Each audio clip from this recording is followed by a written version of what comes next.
Yo, what is good, YouTube? It's your boy Leach, back here with another reaction video. As y'all see by the title, Cleveland Cavaliers 2025-2026 season prediction. Can we make the finals? Let's see what they have to say about us. And yeah, let's get right into it. Back here on HQ Spotlight on CBS Sports Network. LeBron James winning that improbable title with the Cleveland Cavaliers in his last stint 10 years ago now. 10 years ago next season. There's been a lot of rumors out there that the Cavs would trade for LeBron. What do y'all think about that? On trade rumors as reports surface that the Cavs are interested. Is there interest in LeBron? If the Lakers pay out his contract. That would be crazy. He's been with LA back, but like I said, we're gonna have to give up like DG. If he goes back to Cleveland, it would be his third stint over the course. We'd have to give up DG, three probably different like Jared decades. Allen and someone else. Let's bring in John Gonzalez and Tim Doyle to discuss LeBron and potentially moving back to the Cavs, and then overall the Cavs this season. Cavs John, only interested in LeBron if it's a buyout situation with the Lakers. So yeah, they ain't gonna trade because they want to get something in return for LeBron. Yeah, that's smart. You don't want to give up like DG or Allen. What do you think they would the day need we from trade the Cavs DG or if it ever happens, I'm gonna yeah, be that's the thing, right? I mean, I don't. The conversation about buying out LeBron doesn't make a whole lot of sense to me. Just because if you're the Lakers, you were the 3 seed last year. You've got Luka and LeBron. Yes, LeBron wanted another contract, likely a 1-and-1, and you rightly and smartly decided not to give it to him. But he's still on your team. He opted into his contract. They have designs, even in a loaded Western Conference, where I think they're not as good as Oklahoma City, the Rockets, and the Nuggets. They still have designs on doing something in the postseason. So I have a hard time believing that they're just going to move on from him rather than keeping him around to try to make a run. And the reason why I don't think that they... Well, I don't even think it's the Lakers. Like, I feel like LeBron and the Lakers, like, it's a two-sided thing. Like, you know, but I feel like it's more on the Lakers. Like, do they really want LeBron back? I don't know, because it just seems like they're not trying to win right now. Like, I don't know. Like, because LeBron, he's trying to win now, so... You know, I don't know. The Lakers, I don't know what they're trying to do, bro. Yeah, I don't know, bro. Trade him either is because that $52.6 million is going to be awfully hard to match up salaries, which is why what would they want back from Cleveland? I mean, if you're going to do it, you're looking at some combination of Darius Garland, Jared Allen, and parts. I mean, I don't think that makes much sense. More likely here, I think what happens is LeBron ends up playing out this season in Los Angeles, and then maybe reuniting with Cleveland next season when he's a free agent. Playoff history with I'm not really going to get into Chris and John, you know, the numbers or the contract or the aprons. Oh, that's with LeBron, without LeBron. I'm going to leave that up to Sam Quinn, who's in a dark room somewhere with Bunsen burners and graduated cylinders, and he's like got the numbers flying. That's why they say we know without LeBron. I'll just say this as a fan. I need this. This is like the Wolf of Wall Street, okay? Like, I'm not leaving. Like, I'm not leaving. I'm coming back to Cleveland. This is fantastic. This is everything the NBA is. The drama off the floor is better than the product on the floor. Back. It's crazy that this is even a conversation. Like I said, I don't want to trade DG. Is this going to happen, Hassel? Idea. Is Sam Quinn seen like the light of day in weeks? I don't know. I know he's amazing with the numbers, and I want to see this matchup. I want to, as a fan of basketball, see LeBron back in Cleveland. Well, let's just for the rest of this conversation say that it doesn't happen this year, and let's only talk about this year. The Cavs had the best record in the East last season. They added Lonzo Ball and Larry Nance Jr. I guess the question is, John, maybe it's twofold. Will either of them have any impact on the upcoming season, and do they even Lonzo need to have could if he stays healthy. Larry Nance can too. For Larry Nance, probably not, because he really functionally ends up as your third big, and you're really running a two-man rotation there of Evan Mobley and Jared Allen. But Larry Nance is a nice player. He's one of those guys that a lot of teams, he's bopped around the league. He's been on a lot of teams, and I think a lot of teams could use a Larry Nance. But he played what, 24 games last season. He had a ton of injury issues.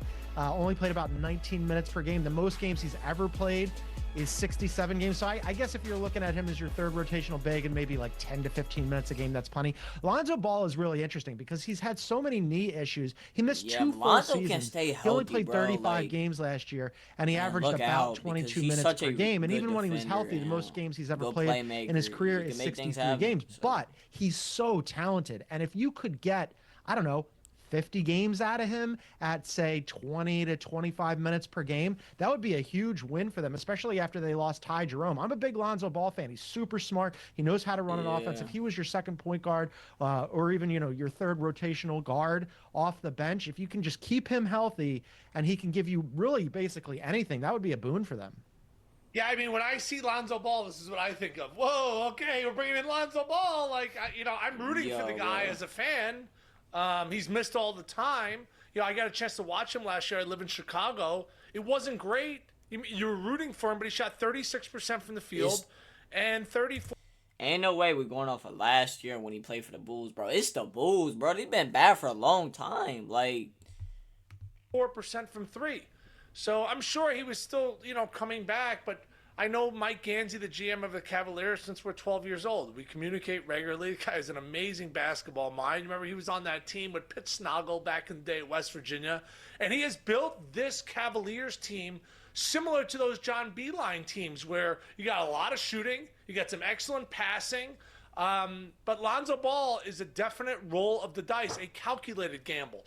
As for Larry Nance Jr., bro. Hassel, he recently played golf with my brother Dan, and he's just a fantastic human being. He's a great locker room guy. And he told my brother Dan this is hilarious. He said, I'm only in the NBA because I have a 7'2" wingspan. And it was like, 10 years into the NBA, and he's made a lot of money. But he's a great veteran presence in the locker room. He's been around the block. He's everything that's right about the game of basketball. Man, so I'm glad the Cavs he got Larry fits. Nance He's played with the Cavs before. Lonzo Ball, massive gamble. Yeah, I love the Lonzo off-court Ball's not a references massive from Tim gamble, Doyle. bro. At least he was. How can you call it a massive gamble, in the sense that we traded Isaac Okoro for him, bro? Like, come on, dude. Wasn't one of those guys. What was the guy you used to see wrong, I love Ice, with his shirt off that you would reference Oh, all the yeah, time? that was Alec Pierce. We won that he's trade. the Colts wide receiver. Oh, my God. I don't know why we were talking about him when talking NBA, but listen, let's go to the draft this year. They didn't have a top 45 pick, John. They got Proctor from Duke, who's done some nice things in the Summer League. How do you see this class impacting things moving forward? Not much, right? I mean, this is a team like Proctor. He'll be an end of the rotation guy. He's the 49th pick, a guard out of Duke. He's going to probably be most of the time in the G League. And then they took Niang with the 58th pick. He's a guy who's playing in Italy. He's in Summer League right now. He's going back to Italy. I mean, so, he's in Vegas, and then they're shipping him right back across to keep playing in the Euro League. This is a team that's already, really loaded. Yes, they lost Ty Jerome. Yes, they lost Isaac Okoro, but we talked about Tim's brother's golf partner, Larry Nance. I mean, that's a pretty good draft class for only having still 2 really seconds. deep, Proctor right? I mean, and they Silu do still Niang have with a ton of DeAndre upside, Hunter, Sam Merrill. I'm not saying Silu Dean Niang Wade. That's 10 right there after you go through you never know, your first 5 guys when you add in Lonzo and Nance as well. So I would expect that they'll bring along Proctor really slowly, and then Niang even slower than that. Yeah. Yeah, and if you're a guy like Proctor, what a great organization to go to, where every day, as many days as you're up being a pro in the NBA level, you're matching up with Donovan Mitchell, what's the other guy's name? Darius Garland. Like, what great guards to learn from. What's the other guy's name? Darius. You're matching up with Donovan Mitchell, what's the other guy's name? Darius Garland. What great guards to learn from. And by the way, professionalism to the utmost. Proctor was amazing in the tournament, guys. He averaged over 3 made threes a game. He shot 55%. Yeah, I like Proctor's game Once a lot. again, it's the Cavaliers. What are they putting an emphasis on? Shooting the 3. Hassel, they fell apart last year because of injuries. If they would have stayed healthy, they were massive favorites in that series over Indiana. Lost a crazy game where Halliburton made a shot, had some injuries, and then the wheels just completely fell off. I don't expect Proctor to have a high impact, but I think he could be a guy for the future. He is 6'5", and I will say this, Hassel, this is another off. I've actually never seen you look better. Like, you got your hair, it's like fantastic length. If we can keep it that length forever, you have a nice color. You're out in the sun. You've been exercising. Stay away from the bourbon. I've never seen you look better than this segment. I'm not staying away from the bourbon. Okay, bro, what? Hey, yo, bro, what? Yo, you good, Tim? But I can Yo, tell Tim you Doyle, that you it must good? be working for me at this point.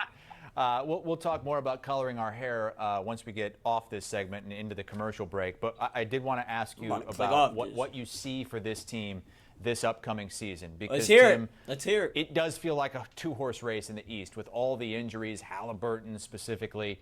It feels like it's either the Cavs or the Knicks. And for the Cavs, how do you think they deal with the added pressure of being the favorite right now?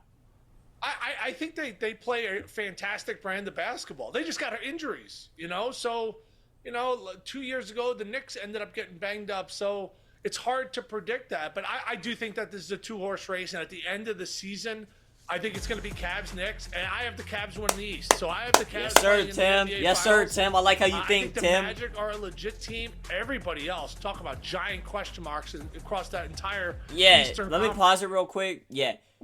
These are the only teams that are really going to compete this upcoming season, bro. All right.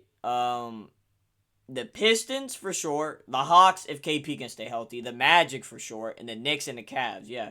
Sixers, big question mark. Celtics, I don't know. I did see where Tatum was trying to recruit Lillard to the Celtics. So, maybe there's something there. If they can land Lillard, Milwaukee, no. Indiana, no. Toronto, no. Heat, no. Bulls, no.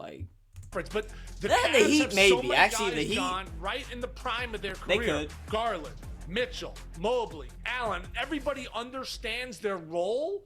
That is so hard to find on an NBA team. And by the way, they have continuity and chemistry amongst their starters. That's facts. If they stay healthy, they'll be in the finals. Yeah, last year, they had a really good year during the regular season, right? The number one team in the Eastern Conference all season long. We don't care about the regular season. Yes, it was a disappointing second round out, but they had those injury issues that Tim mentioned, and I just love that that's team. excuses, though, bro. Every player is banged up in the playoffs. Stop bringing up the injury. Stop it. One offense in the NBA all season long. Everybody can shoot. They had a top 10 defense. That they brought in Kenny Atkinson. That 2024, how do you play 25 Donovan season Mitchell and up there Darius with Garland together? I was one of the guys who said you got to stagger them. Nope, they figured it out. Look at that offense stagger last Evan year. Mobley and Jared Allen. They don't Second. fit together. Nope, Kenny Atkinson figured it out. So I'm with you, Chris, that I think that it's probably a two-team race between them and the Knicks, but I wouldn't count out the Magic. They signed Desmond Bane. They've got their core locked up. They had injury issues last year. It's not going to be that easy. They still need a little bit more offense, but I do like the direction that they're heading. And same with the Pistons, who, if not for a couple of calls the other way, might have unseated the Knicks in the first round. And then I absolutely love what the Atlanta Hawks are doing this offseason, going out and getting Kristaps Porzingis and Nikhil Alexander-Walker and Luke Kennard, and they get Jalen Johnson back, who, by the way, is the best player on that team. Don't sleep on the Hawks either. I think it's sort of like a 5-team race, but yes, the Cavs and the Knicks are cut above. So I've got them in the Eastern Conference Finals, and then from there, who knows? They could absolutely win it and go on to the finals, and then we'll see. But I think that's sort of like the baseline for them. And the other thing here, I just wanted to echo what Tim said. Your hair does look really good. He didn't say that about me, so congrats. All right, bro. Yo, John and Tim, y'all good, bro? Hold on, y'all, Congrats to you, Chris. It's the key is to have a light directly on top here in the studio. The light is shining directly on top of my hair. That gives you we need to get some of that in. John, you've got a little bit of it. Tim, you need a light right on top of yours in your little space suit there.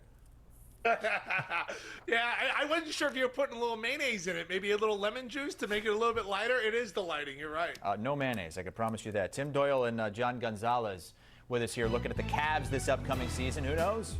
Hey, maybe they go out and get LeBron back again. That would be nice if we could get LeBron back, but, I don't think it's going to happen because I think he's going to stay with L.A., I don't know what's gonna happen with LeBron, but if I had to predict something, I think he'll stay with LA. But that's gonna do it for what these guys had to say about the Cavs for this upcoming season. They were being a little weird. Lucky I didn't click off the video, but we're gonna be a top 3 seed. We'll probably be number 1 in the East, but I'm not gonna just say that because the Knicks and the Magic are gonna be right on our tail the whole time. It's gonna be an interesting season, with all these stars hurt like Tatum, Halliburton, Lillard. So we'll see.